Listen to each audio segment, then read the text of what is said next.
नमस्कार दोस्तों, स्वागत है आप सभी का हमारे आलिस वेल राशिफल यूट्यूब चैनल में। दोस्तों, आज हम जानेंगे मेष राशि का साप्ताहिक राशिफल, यानी कि 30 मार्च 2025 से 5 अप्रैल 2025 तक का मेष राशि के जातकों का कैसा रहने वाला है। तो विस्तार से आपको समझाएंगे और आपको एक-एक ग्रहों की आपकी जो कुंडली में बने हुए हैं उसके बारे में विस्तार से समझाने की कोशिश करेंगे और हर एक मुद्दे पर बात करेंगे। आपके करियर पर, आपकी लव लाइफ पार्टनर पर, आपके सेहत पर, आपकी नौकरी पर, आपके व्यापार से, आपके बच्चों पर। ये सब हम आपको एक-एक करके जानकारी देने वाले हैं, क्योंकि सप्ताह में आपके साथ क्या बीतने वाला है और कौन-कौन सी उपलब्धि जो है आपको इस सप्ताह में प्राप्त होने वाली है। हम सब कुछ आपको बताएँगे। तो थोड़ा धैर्य बनाए रखें और साथ बने रहें, क्योंकि आप जब अपने बारे में संपूर्ण जान लेते हैं तो सप्ताह में आने वाली कोई भी चुनौती हो उसे आप बड़ी ही आराम से निकाल सकते हैं, या परेशानी कितनी भी बड़ी हो अगर आपको पहले से ही मालूम हो तो उसे आप अच्छी तरह से एडजस्ट कर सकते हैं। तो शुरू करते हैं। देखो दोस्तों, कल 29 मार्च 2025 को शनि अपनी राशि परिवर्तन कर चुके हैं। ये बहुत ही बड़ा दिन होता है जब शनि देव अपनी राशि परिवर्तन करते हैं, क्योंकि 2.5 साल में शनि देव अपनी राशि परिवर्तन करते हैं। तो कल के दिन शनि देव, जो कि मकर राशि में विराजमान थे, अब वो मीन राशि में प्रवेश कर चुके हैं। तो हमने कई सारे वीडियो में भी बताया है आपको कि अब मेष राशि के जातकों पर 2.5 साल के लिए, मैं कहूँगा 7.5 साल के लिए, 2032 तक शनिदेव की दृष्टि रहेगी। इसे साढ़े साती के रूप में भी जाना जाता है। तो इस समय आपको क्या करना नहीं चाहिए और क्या करना चाहिए, ये विधिवत आपको बताते रहेंगे आने वाले वीडियो में। लेकिन आज हम बात करेंगे 30 मार्च 2025 से 5 अप्रैल 2025 तक का समय कैसा रहेगा। दोस्तों, मेष राशि का मतलब होता है आपके जन्म स्थान के समय जब चंद्रमा लगन राशि में प्रवेश कर रहे हों तो उन लोगों की मेष राशि होती है। तो चंद्रमा जब प्रवेश करते हैं तो आपकी राशि मेष होती है। ये सीधा सीधा सिद्धांत है। लग्न के स्वामी अगर चंद्रमा है तो आपकी राशि मेष होगी। अब हम जानते हैं कि सप्ताह कैसा रहने वाला है। देखिए, जब राहु आपके सेकंड हाउस यानी कि धन भाव में बैठे, सॉरी, केतु आपके धन भाव में बैठे हैं, तो केतु का यहाँ विराजमान होना आपको फाइनेंस मतलब पैसों की थोड़ी समस्या हो सकती है। इस सप्ताह में पैसों से आपकी आय के जो स्रोत हैं वो कहीं ना कहीं आपका ही पैसा, आपके लोग, आपके परिवार, आपके रिश्तेदार या आपके जानने वाले उस पैसे को रोक सकते हैं। तब पैसा आपके पास नहीं आएगा तो थोड़ी परेशानियां बढ़ सकती हैं। अब हम बात करते हैं तीसरे भाव की। तो तीसरे भाव में आपके में जो कि मंगल देव विराजमान है, तो मंगल की दृष्टि यहाँ सही पड़ रही है। तो मंगल की दृष्टि से आपके स्वास्थ्य की जो है वो सही रहने वाला है। इस सप्ताह में आपका स्वास्थ्य आपका संपूर्ण साथ देगा। आप मेहनत करने वाले व्यक्ति हैं, क्रम पर बिल्कुल विचार करने वाले व्यक्ति हैं, कर्म को ही आप अपना भाग्य मानते हैं। तो आपका मंगल देव जो है इस समय आपका सपोर्ट करते हुए दिखाई दे रहे हैं तीसरे भाव में। यहाँ तीसरे भाव से जो है आपके मित्रगण, आपके और भी जो सपोर्टेड हैं, जो परिवार के लोग हैं, वह देखा जाता है तो वो आपका सपोर्ट करते हुए दिखाई दे रहे हैं। अब हम चौथे भाव पर आते हैं। तो चौथे भाव पर आपके सूर्य देव विराजमान हैं, जो कि माता का घर होता है, माता और पिता का घर होता है। तो सूर्य देव आपके चौथे भाव में विराजमान है, तो यहाँ से आपके माता पिता का स्वास्थ्य जो है अनुकूल रहेगा। शनिदेव की साढ़े साती पड़ रही है, लेकिन माता पिता का आपके ऊपर सपोर्ट हरदम बना रहेगा। और जिन लोगों के ऊपर माता पिता का सपोर्ट होता है तो आदि जो परेशानियां हैं वो अपने आप समाप्त हो जाएगी। तो आप जहां देखा जा रहा है कि चौथे भाव में आपके सूर्य देव विराजमान हैं, तो आपको माता और पिता का सपोर्ट मिलता हुआ दिखाई दे रहा है। पैसों से लेकर या किसी भी ऐसी जो परिस्थितियां हैं जिनसे आप निपटते हुए नहीं दिखाई दे रहे हैं इस सप्ताह में, तो आपकी माता पिता आपका सपोर्ट देते हुए दिखाई दे रहे हैं। अब हम बात कर लेते हैं पंचम भाव मतलब फिफ्थ हाउस की। तो फिफ्थ हाउस में आपके गुरु बृहस्पति विराजमान है इस सप्ताह के बीच में। तो यहाँ ये जो आपका पंचम भाव होता है ये आपके संतान का पक्ष होता है। आपके पुत्र, आपकी पुत्री पंचम भाव से देखी जाती है। तो ये पंचम भाव जो है आपके पुत्र की तरफ से, जो गुरु बृहस्पति बैठे हैं, तो पुत्र की तरफ से आपका बच्चा पढ़ने में योग्य है, होशियार है। लेकिन क्या है कि शनिदेव की दृष्टि पंचम भाव पर पड़ती हुई दिखाई दे रही है। तो कहीं आपके पुत्रों की तरफ से विलंब होते हुए दिखाई दे रहे हैं। आपका पुत्र कहीं बाहर जा सकता है और अपनी एजुकेशन के माध्यम से वो अच्छा कहीं, हाँ, अच्छी सी जॉब भी हासिल कर सकता है। बच्चों की तरफ से आप बिल्कुल भी बेफिक्र हो जाइए, बच्चे आपके लिए बहुत ही पॉजिटिव रिजल्ट देते हुए दिखाई दे रहे हैं। अब हम बात करते हैं छठम भाव में। तो छठम भाव से आपका कर्ज देखा जाता है। तो यहाँ कोई भी ग्रह मौजूद नहीं है, लेकिन गुरु बृहस्पति की जो है दृष्टि यहाँ पड़ रही है और गुरु शुक्र की भी दृष्टि यहाँ पड़ रही है, क्योंकि एक घर पीछे और एक घर आगे जो भी ग्रह बैठा होता है वो देखता है। तो देखा जा रहा है कि कर्ज की स्थिति भी आपकी नहीं बन रही है, क्योंकि ग्रहों की, अच्छे ग्रहों के बैठने से ये कर्ज का स्थान होता है, यहाँ से छठवें भाव से कर्ज देखा जाता है। तो कल की स्थिति, आप ये सप्ताह की स्थिति देखी जाए तो कर्ज से आपको छुटकारा मिलता हुआ दिखाई दे रहा है। अगर आपके ऊपर कोई कर्ज है तो आप कहीं ना कहीं प्रयास करके उस कर्ज को हटाने की कोशिश करेंगे, उसको से निकलने की कोशिश करेंगे। अब हम यहाँ सप्तम भाव में देखते हैं तो ये पत्नी का घर होता है। तो पत्नी की तरफ से आपको बहुत प्यार मिलने वाला है। पत्नी का आपको सपोर्ट जो पहले अब मिलता था उससे दुगना सपोर्ट मिलने वाला है, क्योंकि शुक्र जो वैभव के देवता है, आपकी पत्नी के सपोर्ट से, आपके पत्नी के प्यार से, और आपकी जो पत्नी है बहुत ही आदर्श, और मैं कहूँगा कि एक लक्ष्मी, गृह लक्ष्मी के रूप में है। तो अगर आपकी पत्नी आपका सपोर्ट दे रही है तो कोई भी ग्रह, और भी जो खराब ग्रह बैठे हैं, तो वो आपका कुछ नहीं बिगाड़ पाएंगे। पत्नी के सपोर्ट से आपके काम बनते हुए दिखाई दे रहे हैं, क्योंकि आपकी पत्नी इस समय शुक्र के एक प्रभाव से लक्ष्मी स्वरूप बन जाती है। तो पत्नी का अपमान भूल कर भी ना करें। मेष राशि के जातकों से मैं कहना चाहता हूं कि इस सप्ताह में पत्नी का अपमान ना करें, और वैसे भी कभी पत्नी का अपमान करना भी नहीं चाहिए।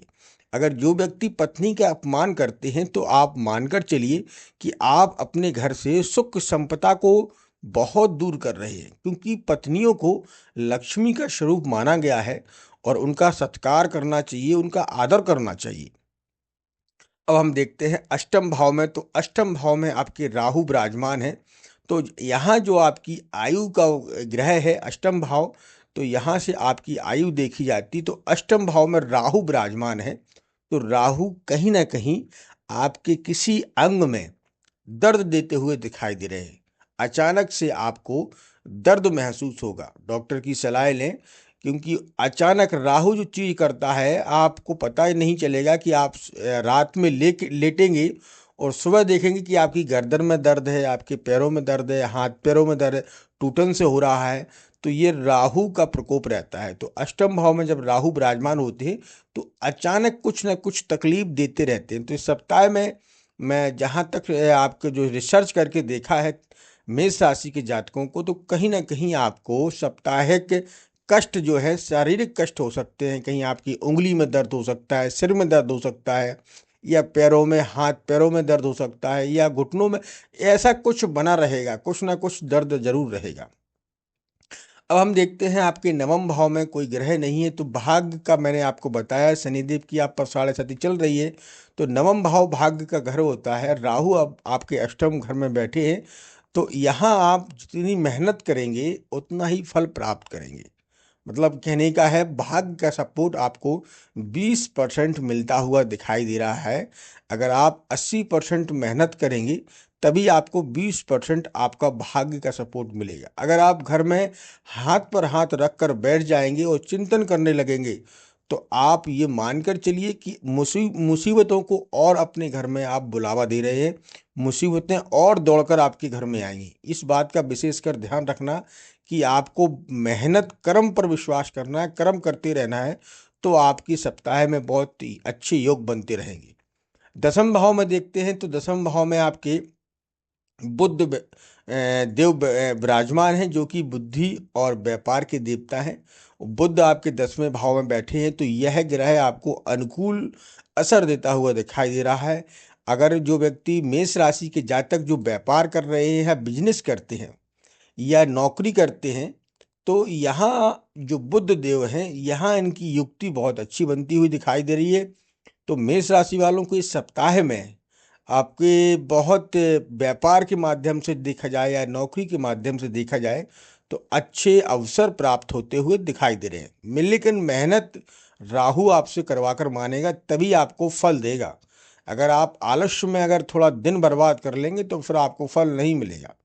अब हम 11वें भाव में देखते हैं, तो 11वां भाव जो होता है वो खर्च को दर्शाता है। तो यहाँ जब बुध देव भी विराजमान है, तो आप अपने ऊपर जितना काबू करेंगे, खर्च को मतलब हाथ को जितना भी बंद करेंगे, मुट्ठी को खर्च नहीं करेंगे, तो आपके खर्चे भी रुक जाएंगे। अगर आपने अपनी मुट्ठी को खोल दिया, मतलब आप पैसे पर पैसा खर्च करने लगे, जहाँ ज़रूरत 10 रुपये की है वहाँ अगर आप 20 रुपये खर्च करने लगे, तो आपका बैंक बैलेंस गड़बड़ा जाएगा, फिर आप परेशान रहेंगे। तो आप देखिएगा शुक्र का प्रभाव पड़ रहा है, पैसा आपका खर्च भी होगा, लेकिन आपको अपने मन में ये सोचकर चलना है कि हमें जो हमारी पूंजी है वो खर्च ना हो, अधिकांश उसे रोक कर चलना है आपको, क्योंकि आने वाला समय थोड़ा और भी आपको डिफिकल्ट हो सकता है। तो उसके लिए आपको पैसों की जहाँ तक है बचत करके चलना है। अब हम आते हैं 12वें भाव में। तो 12वें भाव में यात्राएं दर्शाई जाती हैं, 12वें भाव से यात्राओं को देखा जाता है। लेकिन यहाँ 12वें भाव मीन राशि का भी घर है और यहीं पर आकर शनिदेव विराजमान हो गए हैं, जो कि अब 2.5 साल तक इसी घर में विराजमान रहेंगे। 2.5 साल तक यहीं पर रहेंगे, 2.5 साल बाद फिर राशि परिवर्तन करेंगे। तो यहाँ से ही आपकी जो राशि है, मेष राशि आपको दिख रही होगी, मैं दिखा रहा हूँ। तो यहाँ पर जो राशि पर जो शनिदेव की दृष्टि पड़ रही है मेष राशि वालों पर, तो यहीं पर शनिदेव की जो 7.5 है वो अब प्रारंभ हो गई है और ये अभी आपको 2032 तक चलेगी। ठीक है, इसका ऐसा नहीं है कि शनिदेव जो है वो गलत देवता है या शनिदेव जो है आपको परेशान करेंगे। आप अगर न्याय से चलते हैं तो शनिदेव आपको भाग्य में भी साथ देंगे। और मैंने आपको पूर्णतः बता दिया है कि आपके ग्रहों की चाल क्या बन रही है, सब कुछ बताया है। और आगे भी आपको हम अवगत आने वाले समय पर बताते रहेंगे। आप निश्चिंत रहिएगा कि आपको क्या करना है क्या नहीं करना है, बस आप हमारे साथ जुड़े रहिएगा और हर एक एपिसोड को अवश्य देखा करें और हर एक वीडियो को बड़ी गहराई से जरूर देखा करें। अगर सुबह समय नहीं मिलता है तो शाम को समय नहीं मिलता है तो दोपहर को एक बार वीडियो को अवश्य देख लिया करें, क्योंकि YouTube पर बहुत सारी वीडियो है, लेकिन हम आपको एक एक कर कर आपके ग्रहों के बारे में ही बताते हैं और विस्तार से आपको समझाते हैं कि आपको क्या करना चाहिए क्या नहीं करना चाहिए। अब हम ये देख लेते हैं कि आपको इस सप्ताह में करना क्या चाहिए, पूजा किसकी करना चाहिए। तो मैंने बहुत से वीडियो में बताया है, आज भी बताता हूँ कि मेष राशि के जो राशक जातक हैं उन्हें हनुमान जी की पूजा करना चाहिए। अगर आप हनुमान जी की नित्य पूजा करते हैं, हनुमान चालीसा पढ़ते हैं, मंगलवार शनिवार के दिन अगर आप हनुमान जी के मंदिर जाकर पूजा करते हैं या उन्हें सिंदूर का या चमेली के तेल का चोला चढ़वाते हैं, तो शनिदेव क्या है, हनुमान जी के मित्र हैं और शनिदेव की कृपा। और हनुमान जी जब आप भक्ति भाव में लग जाते हैं तो हनुमान जी और शनिदेव आपके ग्रहों को बदल देते हैं, इतनी क्षमता है हनुमान जी में। तो आपको हनुमान जी की ही शरण गहना है और 2.5 साल तक मैं तो कहूँगा कि लगातार आप हनुमान जी की शरण में रहिएगा। आपके सारे संकट कट जाएंगे और आप पर कोई भी विपदा नहीं आएगी। तो आप आज से ही गांठ बांध लें कि आपको शनिदेव की और हनुमान जी की शरण में रहना है और शरण में रहेंगे तो आपका कोई कुछ नहीं बिगाड़ेगा। भगवान पर विश्वास रखिएगा कि आपका कोई कुछ नहीं बिगाड़ेगा और आपके लिए अच्छा ही अच्छा होगा। तो दोस्तों, आज मैंने आप सभी को बताया है कि सप्ताहिक मेष राशि वालों को लिए कैसा रहने वाला है। ये सप्ताह में क्या क्या आपके ऊपर बनी हुई है, कौन से ग्रहों की आपकी दृष्टि बन रही है और आपको कैसा रहने वाला है। तो दोस्तों अगली वीडियो जो मेष राशि वालों के लिए मैं बताऊंगा और भी सारे उपाय बताऊंगा। और साप्ताहिक तो मैंने बता ही दिया, लेकिन मैं पर डे की भी राशि डालता हूं, उसको भी आप देखा करें। तो इसके लिए आपको क्या है, हमारे चैनल को सब्सक्राइब और बेल आइकन को ऑन करना है, क्योंकि उससे आपको नोटिफिकेशन मिलता है। जब भी मैं वीडियो बनाऊंगा तो आपको डायरेक्ट मेरा नोटिफिकेशन पहुंच जाएगा और आप वीडियो देख सकते हैं, सुबह शाम दोपहर कभी भी देख सकते हैं। उसी हिसाब से आप अपने दिनचर्या को बदलिएगा। तो दोस्तों अब मैं अपनी वाणी को यहीं विराम देता हूं, मिलता हूं पर डे के पर डे, यानी कि 1 अप्रैल को मिलेंगे और आपको 31 मार्च को भी मिलेंगे। और हम डेली राशिफल बनाते हैं तो डेली मिलते हैं। तो लेकिन ये साप्ताहिक राशिफल था, आपको बताना था कि राशि आपको साप्ताहिक में कैसा रहना है, इसके लिए मैंने ये साप्ताहिक राशिफल आपको बताया। तो मिलते हैं बहुत जल्द ही। अपना ख्याल रखिएगा, सुरक्षित रहिएगा। धन्यवाद। जय श्री राम। जय जय श्री राम।